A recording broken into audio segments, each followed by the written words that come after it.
Sir ಅದೇ ನೀವು ವಿವರಿಸ್ತಾ ಇದ್ರಿ ಈಗ ಸದ್ಯ ಅಲ್ಲಿ ಏನಾಗ್ತಾ ಇದೆ ಅನ್ನೋದನ್ನ ಈಗ ಜನರಿಗೆ ಹೇಳ್ತಾ ಹೋಗ್ಬೋದಾ?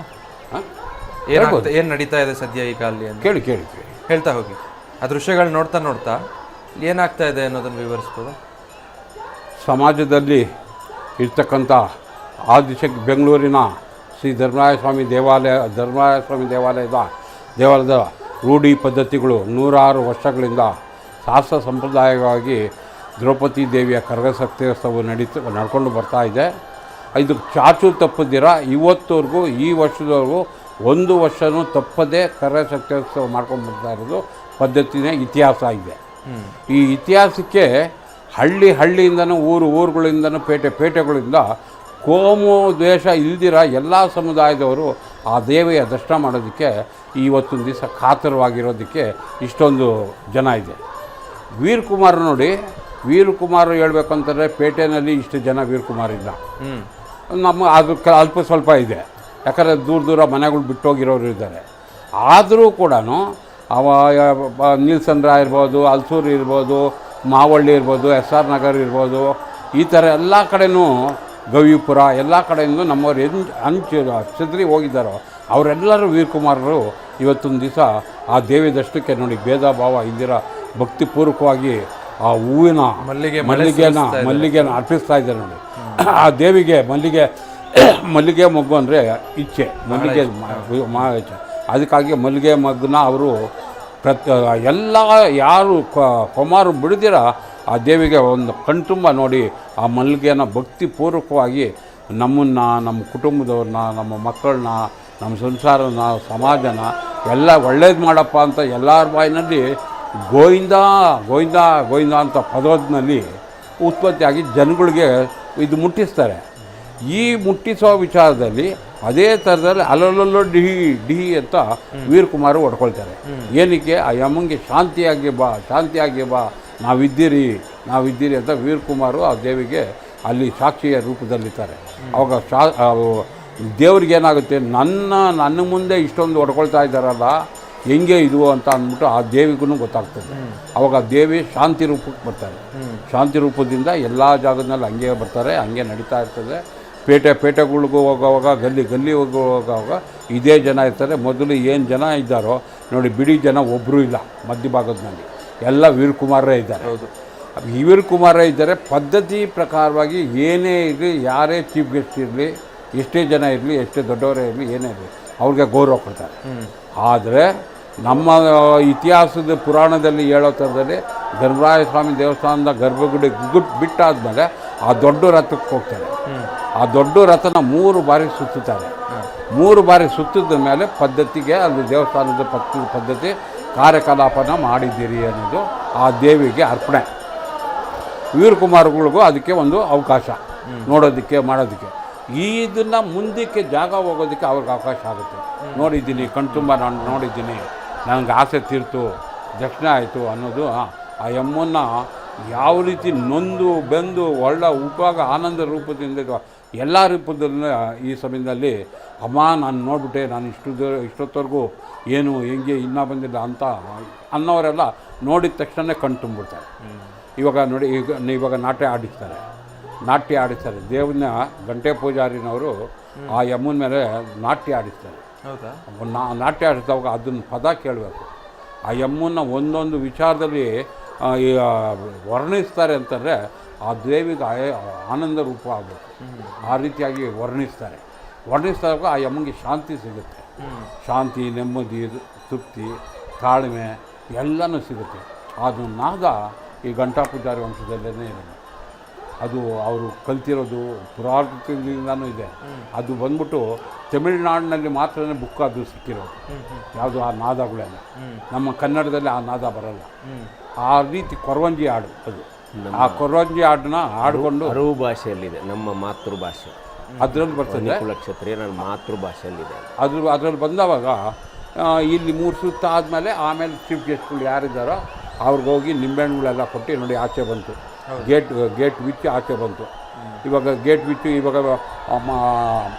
ಮುಖ್ಯಸ್ಥರು, ಚೀಫ್ ಗೆಸ್ಟ್ಗಳು ಯಾರು ಮುಖ್ಯಸ್ಥರು ಬಂದಿದ್ದಾರೋ ಇವತ್ತು, ಅವರು ಇವಾಗ ಒಂದು ಕಡೆ ನೋಡಿರೋದ್ರಿಂದ ಅವ್ರಿಗೂ ಸಂತೋಷ ಮಾಡಿ, ಅವ್ರಿಗೂ ಸಂತೋಷದಲ್ಲಿರ್ತಾರೆ. ಅವಾಗ ಆರಾಮಾಗಿರ್ತಾರೆ. ಅವಾಗ 3 ಸುತ್ತು ಬಂದಾದಮೇಲೆ ಅವ್ರಿಗೋಗಿ ನಿಂಬೆಹಣ್ಣಿನ ಪ್ರಸಾದ ಅವ್ರಿಗೆ ತಲುಪುತ್ತೆ. ಆ ತಲುಪುತ್ತವಾಗ ಅವ್ರ ತೃಪ್ತಿ ಬೇಕಾದಷ್ಟು ಆನಂದ ರೂಪವಾಗಿ ಇರ್ತದೆ. ಅಂದರೆ ಪ್ರತಿಯೊಬ್ಬರಿಗೂ ನಿಂಬೆಹಣ್ಣು ಸಿಕ್ಕೋದಕ್ಕೆ ಕೊಡೋದಕ್ಕೆ ಅವಕಾಶ ಆಗೋದು ಸಿಕ್ಕಲ್ಲ. ಮನೆಗಳು ಮುಂದೆ ಓದೋಂಥವಾಗ ಪೂಜೆ ಮಾಡೋಂಥದ್ದಾಗ ಪೂಜೆ ಮಾಡಿಕೊಡೋಂಥವಾಗ ಅವ್ರ ತಟ್ಟೆಗಳು ಇದ್ದವಾಗ ಆ ತಟ್ಟೆ ಮುಗಿದ್ಬಿಟ್ಟು ಎಲ್ಲರೂ ಹಂಚ್ಕೊಳ್ತಾರೆ. ಇಲ್ಲ ಅಂತಂದರೆ ಸಮಯ ಸಂದರ್ಭ ಸಿಕ್ಕಿದ್ರೆ ಒಬ್ರಿಗಿಬ್ಬರಿಗೆ ನಿಂಬೆಹಣ್ಣು ಕೊಟ್ಟು ಪ್ರಸಾದಗಳು ಕೊಡ್ತಾರೆ. ಈ ರೀತಿಯಾಗಿ ಕಣ್ ತುಂಬಿ ನೋಡ್ಕೊಳ್ಳೋದಕ್ಕೆ ಜನ ಹೆಂಗೆ ಕಾತರವಾಗಿದ್ದರೋ ಎಲ್ಲರೂ ಗೋವಿಂದ ಪ್ರತಿಯೊಂದು ಒಬ್ಬರು ಬಾಯಿನಲ್ಲೂ ನೋಡಿ ಗೋವಿಂದ ಅಂತ ಬರ್ತಾರೆ. ಆ ರೀತಿಯಾಗಿ ಈ ಹಬ್ಬನ ಪವಾಡ ಇದು ಹೇಳಬೇಕಾದ್ರೆ ಒಂದು ಪವಾಡ ಅಂತಲೇ ಹೇಳಬೇಕು, ಪವಾಡನೇ ಅಂತ ಹೇಳ್ಬೋದು. ಈ ಪವಾಡ ಇಲ್ಲದೇ ಇದ್ದರೆ ನೋಡಿ ಜಾತ್ರೆಗಳು ಇರ್ತದೆ, ರಥೋತ್ಸವಗಳು ಇರ್ತದೆ, ಲಕ್ಷಾಂತರ ಜನ ಸೇರಿರ್ತಾರೆ, ಲೈಟಾಗಿರ್ತಾರೆ, ನುಗ್ಗಲಾಗಿರ್ತಾರೆ. ಎಲ್ಲರೂ ನೋಡಿ ಜನ ಎಷ್ಟೇ ಜನ ಇರಲಿ ನುಗ್ಗಲಾಗಿ ಹೋಗ್ತಾ ಇರ್ತಾರೆ. ಅಂದರೆ ಗೋವಿಂದ ಇನ್ನೊಂದು ಪದ ನುಗ್ಗೋದು ಮಾಡೋದು ಕಾತುರ ಮಾಡೋದು ಅದಿರಲ್ಲ. ಆ ರೀತಿಯಾಗಿ ತಾಳ್ಮೆಯಾಗಿ ಯಾವುದೇ ಒಂದು ಗಲಭೆ ಇಲ್ದಿರ ಭಕ್ತಿಪೂರ್ವಕವಾಗಿ ಸಾರ ದೇವತಾ ಕಾರ್ಯಗಳು ನಡೆಯೋದಕ್ಕೆ ಇದೊಂದೇ ಸಾಕ್ಷಿ ಇದೆ. ಉತ್ಸವ ಈಗ ಅಧಿಕೃತವಾಗಿ ಚಾಲನೆ ಸಿಕ್ಕಾಗಿ ಪ್ರದಕ್ಷಿಣೆ ಮುಗಿಸಿ ಹೊರಟಿರೋದ ಈಗ ಪ್ರದಕ್ಷಿಣೆ ಕಡೆಗೆ ಹೋಗ್ತಾರೆ. ಪ್ರದಕ್ಷಿಣೆ ಪ್ರಾರಂಭ ಈಗ ಪ್ರದಕ್ಷಿಣೆ ಮುಗಿಸಾರಿ ಆದಮೇಲೆ ನಂತರ ಹೋಗಿ ಅಲ್ಲಿ ಗೆಸ್ಟ್ಗಳೆಲ್ಲ ಐತೆ, ಮತ್ತು ದೇವಸ್ಥಾನದ ಪ್ರಾಂಗಣಕ್ಕೆ ಹೋಗಿ ಕಾಂಪೌಂಡ್ ಒಳಗಡೆ ಹೋಗಿ ಆ ಗೆಸ್ಟ್ಗಳಿಗೆಲ್ಲ ದರ್ಶನ ಕೊಟ್ಟು ಆನಂತರ ಲೋಕ ಸಂಚಾರಕ್ಕೆ ಹೋಗಿ. ಅದೇ ಇನ್ನೇನು ನಾವು ಕಾಯ್ತಾ ಇದ್ದ ಆ ಕ್ಷಣ ಬಂತು. ಹೂವಿನ ಕರಗ ಕಣ್ ತುಂಬಿಕೊಂಡ್ವಿ. ನೀವು ಇಲ್ಲಿ ಸ್ಟುಡಿಯೋಯಿಂದನೇ ಕೈ ಎತ್ತಿ ಮುಗಿತಾ ಇದ್ರಿ ಬಹಳ ಭಕ್ತಿಯಿಂದ. ಏನು ಹೇಳ್ತೀರಾ ಈ ಕ್ಷಣಕ್ಕೆ ಸಾಕ್ಷಿ? ಅದ್ಭುತವಾಗಿದೆ. ಇವತ್ತು ಲಕ್ಷಾಂತರ ಜನ ಅಂದರೆ ಕನಿಷ್ಠ 10-15 ಲಕ್ಷ ಜನ ಪುನೀತರಾಗಿದೆ ತಾಯಿ ದರ್ಶನದಿಂದ. ಅದು ಮಲ್ಲಿಗೆ ಸುವಾಸನೆ, ಆ ತಾಯಿ ದರ್ಶನಕ್ಕೆ ಮಕ್ಕಳು ಎಲ್ಲೋ ತಾಯಿ ಎಲ್ಲಿ ಬರ್ತಾಳೆ ಅಂತ ಎಳೆ ಮಕ್ಕಳು ಕಾಯ್ತಾವಳಲ್ಲ, ಅಮ್ಮ ಅಮ್ಮ ಅಮ್ಮ ಅಮ್ಮ ಅಮ್ಮ ಅಂತ ಆ ಶಬ್ದ ನೋಡ್ಬೇಕು. ಆ ಹೆಣ್ಮಕ್ಳು ಅಮ್ಮ ಅಮ್ಮ ಅಮ್ಮ ಅಂತ ಕಾಯ್ತಾ ಇರ್ತಾರೆ. 8 ಗಂಟೆಗೆ ಬಂದು ಇಲ್ಲಿ ತನಕ ಕೂತ್ಕೊಂಡು ಕಾದುಕೊಂಡಿದ್ದಾರೆ ಆ ಹೆಣ್ಮಕ್ಳು. ದೇವಸ್ಥಾನದ ಪ್ರಾಂಗಣದ ಒಳಗಡೆ 8 ಗಂಟೆಗೆ ಬಂದು ಇನ್ನೂ ಜಗಳ ನನ್ನ ಬಿಟ್ಟಿಲ್ಲ. ಲೇಟಾಗಿ ಬಂದವರು ಪೊಲೀಸವ್ರ ಜೊತೆ ನೋಡ್ತಾ ಇದ್ರಲ್ಲ, ಜಗಳ ಆಡಿಕೊಂಡು ಅವ್ರಿಗೆ ನನ್ನ ತಾಯಿ ನೋಡೋಕೆ ನನ್ನನ್ನು ತಡೆಯೋಕೆ ನೀವು ಯಾರು ಅಂತೇಳಿ ಪೊಲೀಸವ್ರ ಮೇಲೆ ಜಗಳ ಮಾಡಿಕೊಂಡು, ಅಂಥ ತಾಯಿ ಮಾತೃ ಮತ್ತು ಮಕ್ಕಳ ಅನುಬಂಧದ ಪ್ರತೀಕವಾದಂಥ ಇದು. ಮತ್ತು ಮನುಷ್ಯ ಸಂಬಂಧಗಳನ್ನು ಸಮ್ಮಿಳನ ಮಾಡ್ತಕ್ಕಂಥದ್ದು. ಇಂಥ ಒಂದು ಕಾರ್ಯ ಪ್ರಪಂಚದಲ್ಲಿ ಎಲ್ಲೂ ಇಲ್ಲ ಅಂದ್ಕೊಳ್ತೀನಿ ನೋಡಿ. ಇದರಲ್ಲಿ ಈಗ ಎದುರು ಕಾಣಿಸ್ತಾ ಐತೆ, ಅಮ್ಮನ ಪಕ್ಕದಲ್ಲಿ ಬಾಂಕ ದಾಸಯ್ಯ ಬಾಂಕಗಳು ಇದೆ ನೋಡಿ, ಮೇಲೆ ಎತ್ಕೊಂಡಿರ್ತಾರೆ, ಅದು ಬಾಂಕ. ಅದು ವಿಶೇಷ ಅಂತ ಬಾಂಕ ದಾಸಯ್ಯ ಅಂತ ನೋಡ್ತಾ ಇದ್ದೀರಿ ನೋಡಿ. ಇದ್ರಿಗೆ ಅದು 2-3-4 ಜನ ಇರ್ತಾರೆ. ಅವರು ಬಂದು ಧ್ವಜಾರನ ಮುಂದೆ ಹೋಗ್ತಾ ಇರ್ತಾರೆ ನೋಡಿ, ಬರ್ತಾ ಐತೆ ಅಂತ ಅದು ಸಿಂಬಲ್ ಕೊಡ್ತಾ ಐತೆ. ಇಲ್ಲಿ ಬಂದು ಬಾಂಕ ದಾಸಯ್ಯ ಕೂಗೋದು ಆ ತುತ್ತೂರಿ ನಾದನೇ ಬೇರೆ ಎಲ್ಲೂ ಇಲ್ಲ. ನಮ್ಮ ಖಂಡಿತವಾಗಿ ಹೇಳ್ಬೇಕಾದ್ರೆ ಇದೇ ಬಾಂಕ ಇದೇ ಇದು ಬೇರೆ ಕಡೆ ಎಲ್ಲ ಇದೆ. ಈ ಶಬ್ದ ಈ ನಾದ ಇಲ್ಲ. ಅದೇನು ಅನ್ನೋದು ಭಕ್ತಿ ಮಹಿಮೆ ಗೊತ್ತಿಲ್ಲ. ಪೂರ್ವದಿಂದನೂ ಇದೇ ನಾದ ಇದೇ ಇದೆ. ಇದು ದಾಸಯ್ಯನವರು ಅಂತ ಅವರು ಒಬ್ರು ಚಾಕ್ರಿದಾರರು, 5 ಮನೆ ತಂದವರು ಚಾಕ್ರಿದಾರರು ಇದ್ದಾರಲ್ಲ, ಅವ್ರ ಬಂದರೆ ಇವರು ಒಬ್ಬರು. ಈ ಚಾಕ್ರಿದಾರರು ಅನ್ನೋರು ಒಂದು 4-5 ಜನ ಇವಾಗ ಮಾಡ್ಕೊಂಡು ಹೋಗ್ತಾ ಇದ್ದಾರೆ. ಇದು ಮಾಡ್ಕೊಂಡು ಹೋಗೋ ಜೊತೆಗೆ ಇದು ಅವ್ರ ಪದ್ಧತಿ ನೋಡಿ ಕಾಣಿಸ್ತಾ ಇದೆ ಅಲ್ಲಿ. ಅವ್ರು ಕೂಗ್ತಾರೆ ನೋಡಿ, ಆ ಭಾಗ ನಾವು ಕೇಳಬೇಕು ನೀವು. ಅವ್ರು ಏನಕ್ಕೆ ಅದು ಕೂಗೋದು ಅಂದರೆ, ಮುಂದೆ ಇರೋ ಜನಕ್ಕೆ, ಮನೆಯಲ್ಲಿ ಮಲಗಿರೋ ಜನಕ್ಕೆ, ಒಂದು ಜಾಗದಲ್ಲಿ ರೂಮ್ನಲ್ಲಿ ಕುಂತಿರೋ ಜನಕ್ಕೆ, ಇನ್ನೂ ಎಷ್ಟೊತ್ತಾಗುತ್ತೆ ಕಾಯೋ ಜನಕ್ಕೆ, ಕಾದು ಕುಂತಿರೋರಿಗೆ ಇದು ನಾನು ಬರ್ತಾ ಇದ್ದೀನಿ ಅಂತ ಸಂದೇಶ ಕೊಡ್ತಾರೆ. ಕರಗ ಬರ್ತಾ ಇದೆ ಅಂತ ಒಂದು ಸಂದೇಶ ಅವರು ತಲುಪುತ್ತೆ. ಇದೇ ಸಮಯದಲ್ಲಿ ಗಂಟೆ ಪೂಜಾರಿನವರು ಗಂಟೆ ಬಾರಿಸ್ತಾನೇ ಇರಬೇಕು, ನಿಲ್ಸಂಗೆ ಇಲ್ಲ. ಒಬ್ರಲ್ಲ ಒಬ್ರು 4-5 ಗಂಟೆಗಳು ಇರ್ತದೆ ನೋಡಿ. ಹೂವು ಹಾಕ್ತಾ ಇದ್ದಾರೆ ಸಾರ್ವಜನಿಕರು ನೋಡಿ. ಕುಮಾರುಗಳು ರಸ್ತೆನಲ್ಲಿ ಬದಿಗೆ ಹೂವು ಹಾಕ್ತಾ ಇದ್ದಾರೆ ನೋಡಿ. ಇದೆಲ್ಲ ಇದೆ. ಈ ಗಂಟೆನವರು ಅಷ್ಟೇ. ಆ ಗಂಟೆನಲ್ಲಿ ಆ ಸಮಯದಲ್ಲಿ ಹತ್ರ ನೋಡಬೇಕು, ಕೇಳಬೇಕು. ಅಷ್ಟು ನಾದವಾಗಿ ಬರ್ತದೆ ಗಂಟೆಗಳು. ಹೆಂಗೆ ಬರ್ತದೆ ಅನ್ನೋದನ್ನು ಆ ನಾದನ್ನು ಕೇಳೋದಕ್ಕೆ ಹೇಳೋದಕ್ಕೂ ಆಗಲ್ಲ, ಹಂಗೆ ಬರ್ತದೆ. ಆ ಥರ ಉತ್ಸವ ಪೂರ್ತಿ ಅದು ಗಂಟೆ ಇರಲೇಬೇಕು. ಇಲ್ಲೇ ಗಂಟೆನೂ ದಾಸಹಿಂದು ಇರಲೇಬೇಕು. ಇದರಲ್ಲಿ ಕೋಲ್ಕಾರರು ಅಂತ ಇದ್ದಾರೆ. ಕೋಲ್ಕಾರ ಬಂದು ಪಂಜಿ ಹಿಡಿತಾರೆ. ಆ ಪಂಜಿ ಹಿಡ್ಕೊಂಡು ಅವ್ರಿಗೆ ದಾರಿ ಮಾಡ್ಕೊಳ್ಬೇಕು. ವೀರಕುಮಾರನ ದಾರಿ ಮಾಡ್ಕೊ. ಅವ್ರ ಜೊತೆಗೆ ಪೋತರಾಜ ವಂಶದವ್ರು ಅಂತ ಇರ್ತಾರೆ. ಪೋತರಾಜ ವಂಶದವ್ರು ಇರ್ತಾರೆ. ಅವರು ಈ ಜೊತೆಯಲ್ಲಿ ಪಕ್ಕದಲ್ಲೇ ಇರ್ತಾರೆ. ಏನು ಅವರು ಇದಕ್ಕೆ ಒಂದು ಏನು ಹೇಳ್ತಾರೆ ಅಂತಂದರೆ ಅಡ್ಡ ಜನ ಮೇಲೆ ಬೀಳಬಾರ್ದು ಅನ್ನೋ ಥರಕ್ಕೆ ಅವ್ರದ್ದು ಒಂದು ಪಾತ್ರ, ಒಂದು ಬಂದೋಬಸ್ತ್. ಅದ್ರ ಜೊತೆಗೆ ಗೌಡ್ರುಗಳು ಇರ್ತಾರೆ. ಗೌಡ್ರುಗಳು ಏನು ಮಾಡ್ತಾರೆ, ಗೌಡ್ರು ಗಣಾಚಾರಿಗಳು ಏನು ಮಾಡ್ತಾರೆ, ಇದನ್ನೆಲ್ಲ ಅಬ್ಸರ್ವ್ ಮಾಡ್ತಾ ಇರ್ತಾರೆ. ಒಂಥರ ಮೇಲ್ವಿಚಾರಣೆ ಎಲ್ಲೆಲ್ಲಿ ಏನೇನು ನಡೀತಾ ಐತೆ, ಎತ್ತೆತ್ತ ನಡೀತಾ ಐತೆ ಅಂತ ಗೌಡ್ರದ್ದು ಅದೇ ಕೆಲಸ. ಅಂದರೆ ಗೌಡ್ರದ್ದು ಇಲ್ಲಿ ಬೇಕು ಇಲ್ಲಿ ಬೇಡ ಅಂತ ಏನಾದ್ರು ಹೇಳಿದ್ರೆ ಗೌರವ ಕೊಡ್ತಾರೆ. ಯಾವುದೇ ಮನಸ್ತಾಪಗಳು ಎಷ್ಟೇ ಇದ್ರು ಏನೇ ಮಾಡಿದ್ರು ಕೂಡ ಇರಪ್ಪ ಯಾಕಪ್ಪ ಅಂದ್ಬಿಟ್ಟು ಗೌರವ ಕೊಟ್ಟು ಆ ಕೆಲಸನ ಸಾಧನೆ ಮಾಡಿ ಮಾಡ್ತಾರೆ. ಅದು ಆ ಒಂದು ಏನಾಗುತ್ತೆ, ಗೌಡ್ರು ಅಡ್ಡದಾರಿಗೆ ಹೋಗಲ್ಲ, ತಪ್ಪು ದಾರಿಗೆ ಹೋಗಲ್ಲ. ತಪ್ಪು ದಾರಿಗೆ ಹೋದರೆ ಅವನು ಸರಿಗಿಲ್ಲ ಅಂತ ಹೇಳಿಬಿಡ್ತಾರೆ. ಅದರಿಂದ ಅವರು ಭಯಭಕ್ತಿಯಿಂದ ಆ ಯಮುನ ಸೇವೆನ ಚಾಚು ಸಬ್ದಿರ ನಡ್ಕೊಂಡು ಹೋಗ್ತಾ ಇದ್ದಾರೆ. ಈ ರೀತಿಯಾಗಿ ಒಬ್ಬೊಬ್ರದ್ದು ನೋಡಿ ಕೊಂತ ಕಾಣಿಸ್ತದೆ ನೋಡಿ, ಅಲ್ಲಿ ಪಕ್ಕದಲ್ಲಿ ರೈಟ್ ಸೈಡ್ನಲ್ಲಿ ಇದೆ ನೋಡಿ, ಅದು ಕೊಂತ. ಆ ಕೊಂತನಲ್ಲಿ ನಿಂಬೆಹಣ್ಣು ತ್ರಿಶೂಲ ಐತೆ ನೋಡಿ. ಹೌದು, ತ್ರಿಶೂಲ ಥರ ಕಾಣಿಸ್ತಾ ಇದೆ. ತ್ರಿಶೂಲನೇ ಅದೇ ಕೊಂತ. ಆ ಕೊಂತಕ್ಕೆ ಅದಕ್ಕೆ ಪೋತರಾಜ ವಂಶದವರು ಅಂತ ಇದಿದೆ. ಅದು ಬರ್ತದೆ. ಅದೇನಂತಂದರೆ ದಾರಿ ತೋರಿಸೋದು. ಮುಂದೆ ದಾರಿ ತೋರಿಸೋದು. ದಾಸಯ್ಯ ಬರ್ತಾ ಇದ್ದೀನಿ ಅಂತ ಕೂಗೋದು. ಪೋತರಾಜ ಆ ಯಮ್ಮಂಗೆ ಸೆಕ್ಯೂರಿಟಿ ಆಗಿ ಅವ್ರಿಗೆ ಇದಾಗಿ ಆ ಯಮ್ಮನ್ನ ಕರ್ಕೊಂಡು ಹೋಗೋದಕ್ಕೆ ಮುಂದೆ ದಾರಿ ತೋರಿಸ್ಕೊಂಡು ಹೋಗ್ತಾ ಇರ್ತಾರೆ. ಆವಾಗ ಬಂದರೆ ಅವಾಗ ಕೊಂತ ಬಂತು ಅಂತ ಎಚ್ಚರಿಕೆ ಆಗಿ ಬೇರೆ ಮನೆಯವರು ಪೂಜೆಗೆ ರೆಡಿ ಮಾಡ್ಕೊಳ್ತಾರೆ. ಪೂಜೆ ರೆಡಿ ಮಾಡ್ಕೊಳ್ಳೋಕ್ಕೆ ಬಾಗ್ಕ ಕುಯ್ತಂದ್ರೆ ಬಂದ್ಬಿಡ್ತಪ್ಪ ಅಂತ ಪೂಜೆಗೆ ರೆಡಿ ಮಾಡ್ತಾರೆ. ಯಾಕಂದರೆ ಇವರು ಕರಗಶಕ್ತಿಯೋತ್ಸವನ ಒಂದು ನಿಮಿಷ ನಿಂತ್ಕೊಳ್ಳಲ್ಲ. ಇನ್ನು ನೋಡಿ ನಾದ, ಇವಾಗ ನೋಡಿ ನಾದ ಗಂಟೆ ಪೂಜಾರಿ ನೋಡಿದು ಇದು ನಾದ ಮಾಡ್ತಾರೆ. ಕೊರವಂಜಿ ಹಾಡು ಇದು. ಕೊರವಂಜಿ ಹಾಡಿನಲ್ಲಿ ರಾಗ ಕೇಳಿದ್ರೆ ಇಂಪು ಅಷ್ಟೊಂದು ಕೇಳಬೇಕು ಅನ್ನಿಸ್ತದೆ. ಈಗ ಆ ಕೊರವಂಜಿ ಹಾಡಿನಲ್ಲಿ ನಾಟ್ಯ ಆಡಿಸ್ತಾರೆ. ಆ ನಾಟ್ಯ ಆಡೋದೇನೆಂದರೆ ಆ ಯಮ್ಮನ ಒಂದು ನಾಟ್ಯನ ಜನಗಳಿಗೆ ಕಾಣಬೇಕು. ಆ ದೇವರು ನೋಡಿ ದೇವ್ರನ್ನ ಯಾವ ರೀತಿಯಾಗಿ ಅವರು ನಾಟ್ಯದ ರೂಪದಲ್ಲಿ ದೇವ್ರನ್ನ ವರ್ಣಿಸಿ ಅದನ್ನು ಆಡ್ತಾರೆ. ಆವಾಗ ಆ ಯಮ್ಮಂಗೆ ತೃಪ್ತಿ. ಸುಮ್ಮನೆ ಒಂದು ರೌಂಡ್ ಹೋಗಿ ಬರೋದು ಅದು ಹೆಚ್ಚಿದ್ದಲ್ಲ.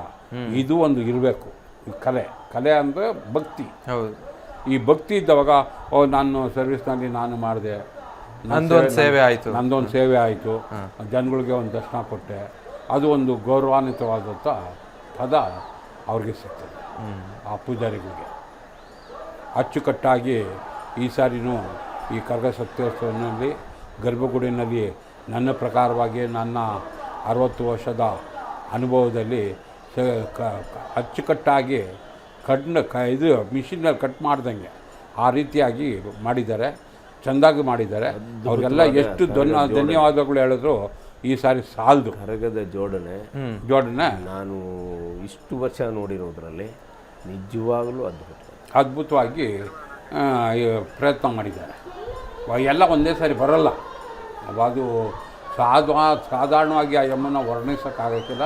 ಸಾಧಾರಣವಾಗಿ ಆ ಯಮ್ಮನ ಕೆಲಸ ನಾವು ಹೊಗಳೋದಿಲ್ಲ. ಎಲ್ಲವೂ ಅದ್ಭುತ. ಅದು ಹೆಂಗೆ ಬರ್ತದೋ ಆ ಯಮ್ಮನ ಇಚ್ಛೆ, ಆ ಸಂದರ್ಭದ ಅನುಸಾರವಾಗಿ ಅವ್ರು ಮಾಡಿರೋ ಪೂಜೆಗಳು, ಉಪವಾಸ ಎಲ್ಲದ್ರ ಮೇಲೇ ಇದು ಡಿಪೆಂಡ್ ಆಗುತ್ತೆ. ಆವಾಗ ಯಾವುದೇ ಇದಾದಂಥ ತೊಂದರೆಗಳಾಗ್ದಿರ ನೀಟಾಗಿ ಈ ಒಂದು ಕರಗಶಕ್ತಿ ಆಚೆ ಬಂದಿರೋದಕ್ಕೆ ಒಂದು ಉದಾಹರಣೆ ಅಲ್ಲೇ ಗೊತ್ತಾಗೋಗ್ಬಿಟ್ಟು ಇದರಲ್ಲೇ ಗೊತ್ತಾಗುತ್ತದೆ. ಇದಕ್ಕೆ ಸಮಾಜ ನೋಡಿ ಹೆಂಗೆ ಕುಂತಿದ್ದಾರೆ ನೋಡಿ. ಎಲ್ಲರೂ 1 ಇಂಚು ಮೆಟ್ಲು ಅಲ್ಲಿ ಗ್ಯಾಲರಿ ಮಾಡೋದಕ್ಕಿತ್ತು ಜಾಗಗಳಿಲ್ಲ. ಆ ಕಡೆ ಈ ಕಡೆ ಏನು ಮಾಡೋಕ್ಕಾಗಿಲ್ಲ. ಅಲ್ಲಿ ಕನಿಷ್ಠ ಅಲ್ಲಿ ಆ ಸ್ಪಾಟಲ್ಲಿ 1 ಲಕ್ಷ ಜನ ಮೇಲಿದ್ದಾರೆ ಇರ್ತಾರೆ. ಆ ಸ್ಪಾಟಲ್ಲಿ ಆ ರಥದ ಹತ್ರ ಹೋಗ್ತಾ ಇದೆಯಲ್ಲ ದೇವಸ್ಥಾನದಿಂದ, ಆ ಸ್ಪಾಟ್ ರಥದ ಹತ್ರ ಹೋಗ್ತಾ ಇರೋದು ಕನಿಷ್ಠ 1 ಲಕ್ಷ ಮೇಲೆ ಇದೆ. ಇದ್ರ ಜೊತೆಗೆ ನೋಡಿ 30 ಕಿಲೋಮೀಟ್ರ್ ಹೋಗ್ತದಲ್ಲ, 30 ಕಿಲೋಮೀಟ್ರ್ನ ಕನಿಷ್ಠ ಪಕ್ಷ 20 ಕಿಲೋಮೀಟ್ರ್ ಆದರೂ ಇದೇ ರೀತಿ ಜನ ಇರ್ತಾರೆ. ಹೌದು ಹೌದು ಹೌದು. ಸಂದಿಗೊಂದು ಬಿಟ್ಟರೆ ಜನ ಇರೋ ಸಂದರ್ಭ ನೋಡಿ, ನಾಟ್ಯ ಎಲ್ಲ ನೀಟಾಗಿ ಕಾಣಿಸ್ತದೆ ನೋಡಿ ಈಗ. ಹೌದು. ಎಷ್ಟು ಆನಂದ ಇದೆ ಅಲ್ಲಿ. ಆ ಯಮ್ಮನ ಶಕ್ತಿನ ಎತ್ಕೊಂಡು ಅದಕ್ಕೆ ನಾವು ಕೆ ಜಿಗಳ್ನಲ್ಲಿ ತೂಕ ಹಾಕೋದು ತಪ್ಪು. ಹೌದು ಹೌದು. ಯಾಕಂದರೆ ಕೆ ಜಿಗಳ್ನಲ್ಲಿ ಎತ್ಕೊಂಡು ತೂಕೋದು, ಕೆ ಜಿನಲ್ಲಿ ಎತ್ಕೊಂಡು ಹೋಗೋರು ಬೇರೆ, ಹೌದು, ಆ ಪದ ಬೇರೆ. ಇದು ಆ ಯಮ್ಮನ ಶಕ್ತಿನ ಎತ್ಕೊಂಡಿರೋದು. ಹೌದು. ಅದಕ್ಕೆ ಬೆಲೆ ಕಟ್ಟೋದಕ್ಕೆ ಆಗಲ್ಲ. ಆ ಶಕ್ತಿ ತಲೆ ಮೇಲೆ ಇದೆ ಅಂತಂದರೆ ಅದಕ್ಕೆ ಬೆಲೆ ಕಟ್ಟೋಕ್ಕಾಗಲ್ಲ. ಆ ಥರ ಅಂಥ ದೇವಿ ಅವ್ರಿಗೂ ಪೂಜಾರಿ ವಂಶಸ್ಥರು ಆಗಿರೋದ್ರಿಂದನೂ ಈ ಸಾರಿ 16ನೇ ವರ್ಷ ಆಗಿರೋದ್ರಿಂದ ಕೂಡ ಆ ಯಮ್ಮ ಅವ್ರಿಗೆ ಅನುಗ್ರಹ ಕೊಟ್ಟಿದ್ದು. ಇದೇ ರೀತಿ ಇದಕ್ಕೆ ಹಿಂದೆ ಅಭಿಮನ್ಯು ಅವರು ಎತ್ತಿದ್ರು. ಅಭಿಮನ್ಯು, ಲೋಕೇಶ್ ಇವರೆಲ್ಲ ಎತ್ತಿದ್ರು. ಅಭಿಮನ್ಯು ಅವರು ಕೂಡ ಇವ್ರ ಅಣ್ಣ. ಇವರು ಚಿಕ್ಕಪ್ಪ ದೊಡ್ಡಪ್ಪನ ಮಕ್ಕಳು. ಅಭಿಮನ್ಯು ಇವರು ಅಭಿಮನ್ಯುದು ಅಕ್ಕನ್ನೇ ನಾನು ಮದುವೆ ಆಗಿರೋದು. ಪೂಜಾರಿ ವಂಶದಲ್ಲೇ ನಾನು ಮದುವೆ ಆಗಿರೋದು. ನಾನು ಗೌಡ್ರ ವಂಶ, ಕುಲಕ್ಕೆ ಗೌಡ್ರ ವಂಶ, ಅವರು ಪೂಜಾರಿ ವಂಶ.